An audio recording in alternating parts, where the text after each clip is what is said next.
January 17, 2436. Sector 6, European District, Bazaar City. HQ, Fletcher here. Patrol completed. I'll be at Joe's Moonshine. I don't like to drink alone.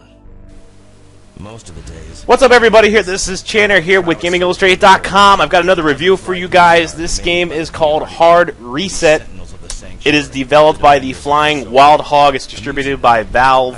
The basic premise of this game, nothing too outstanding for the most part. You are a guy that works for the corporation, and your job is to find out what's going on with your city as it's being invaded by crazy robots, basically. So they're basically going around, they're killing all the locals, and you have to find out who is behind the source. It's a pretty straight up shooter. You're equipped with a couple of guns. You got this drill bit looking gun right here that you can kind of upgrade to shoot rifle rounds, grenade launchers, etc. You've got this plasma gun here that can shoot mortar shells, that can shoot plasma rounds, that can also be upgraded to a blaster. The great thing about this game, of course, is with the two guns is that you can upgrade, you know, at your whatever you feel is necessary. You don't have to just, you know, go with the upgrades that the game gives you. You can kind of choose how you want to go about things. So there's a little bit of replay value with this. Say, okay, next time I play this game, what if I went with the grenade launcher earlier than I did before? So there's a little bit of replay value there.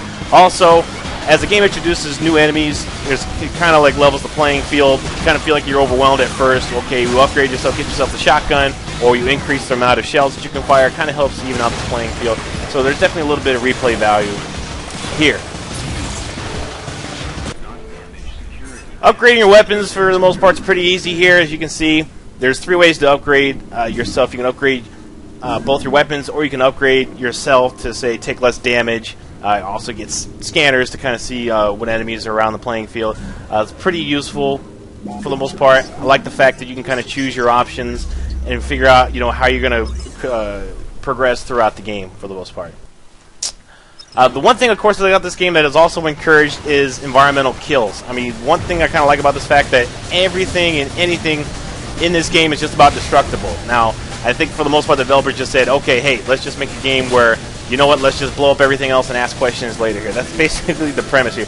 And it's encouraged because at the end of each level, you are graded upon how much damage you do to the actual game itself. How many barrels did you blow up? How many generators, etc. did you blow up? How many environmental kills did you get? So you are encouraged not to just shoot things up yourself, is to use everything around you to your advantage. If you don't, you get a little bit of a lower score. So again, that's another aspect that that adds a lot of replay value to this game, is that next time, okay, instead of, you know, just trying to shoot everything around me first, you know, maybe I can blow up a couple barrels, kill everything else. It's kind of, the one thing I kind of don't like about that is that it kind of makes your character a little bit less of a hero. It's like, okay, I'm just going to hide behind this barrel and just use that to kill everything. So that might turn off some players, but for the most part, it's okay. The one thing about this game I didn't understand, okay, it's called Hard Reset. Okay, now you work for a corporation, you're supposed to kill all these enemies, all these enemy robots and everything that are trying to take over your town here. Why not just call this Tim Allen's Revenge? Okay, you're Tim the Toolman Taylor trying to save your cable access show, but all these robots are trying to take over your show,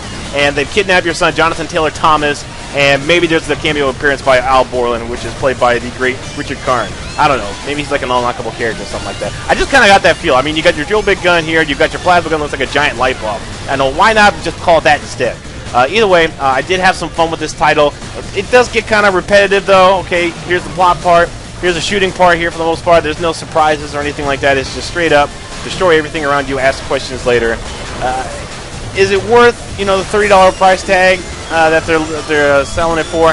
I don't know. If you like this kind of game, then yeah, why not? Go for it. But if you want a little bit more, then I definitely say just go somewhere else with this game.